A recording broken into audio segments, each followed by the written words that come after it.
I'm going to read a story from this book tonight, Terry Jones's collection of fairy tales. I've read a bunch of these already, but this is a different one. It's called The Big Noses. See the picture there?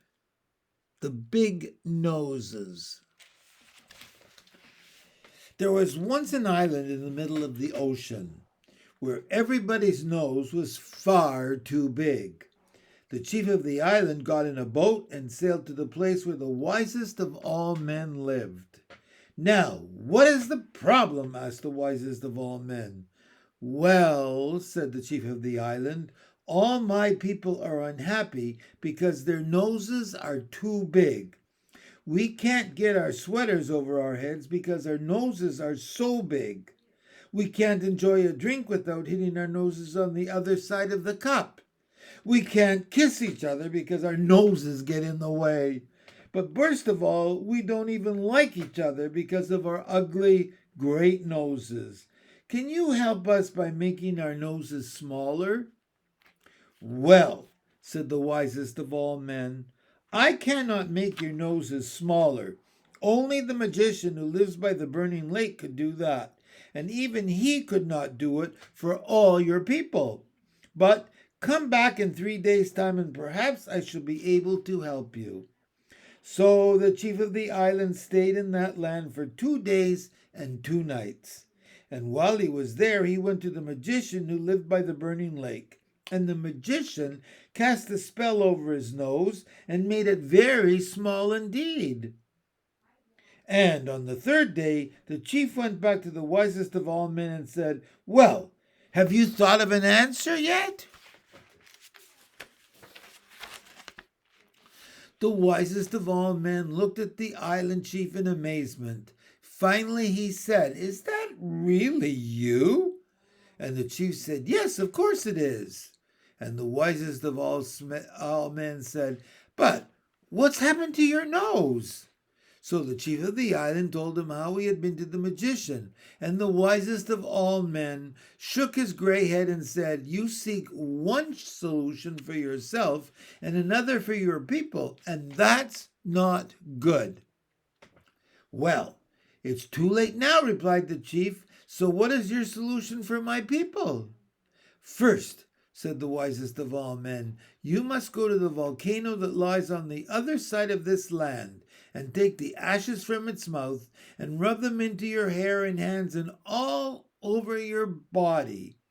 Then put on these robes and return to your people and tell them you are Chantanda. The chief looked amazed and said, But you are Chantanda, the wisest of all men. Why should I pretend to be you? You must, said Chantanda, and believe me, you will thank me for it. So the chief took the clothes, and Chantanda told him what he was to say to his people, and then he went to the volcano and climbed to the very top, where the smoke and flames came billowing out of the ground. And he rubbed the ashes into his hair and hands and all over his body, until he was a dusty gray color, just like Chantanda himself. And he put on the clothes and sailed back to his people. When he arrived, they all said, Where is your chief? And he replied as he had been instructed, Your chief says he will not come back to this island until his people have become more reasonable. What does he mean? They all cried. We may have big noses, but we're not fools. Tell him to come back. He says he won't come back until you've changed some of your foolish ways, said the chief of the island. What foolish ways? They said.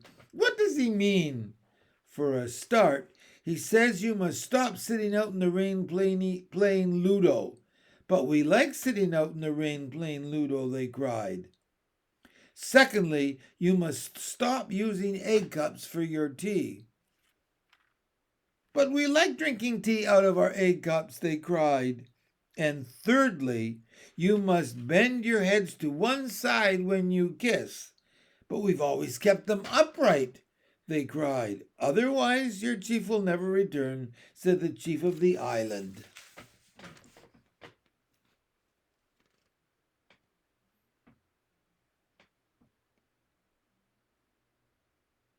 See them playing the game at the back there? Well, they held a meeting and decided to do what was asked so that their leader would return. And before long, they discovered that when they didn't sit out in the rain playing Ludo, their sweaters didn't shrink. And they were able to put them on over their heads without their noses getting in the way. And when they gave up drinking tea out of egg cups, they found that their noses no longer hit the other side. And even more, when they bent their heads to one side, they could kiss just fine. Before long, they even started to like each other, and soon they were all living happily enough and realized that there never had been anything wrong with their noses in the first place. But the chief of the island had to return to the wisest of all men and get him to persuade the magician who lived by the burning lake to change his nose back to its proper size again before he dared to go home to his people.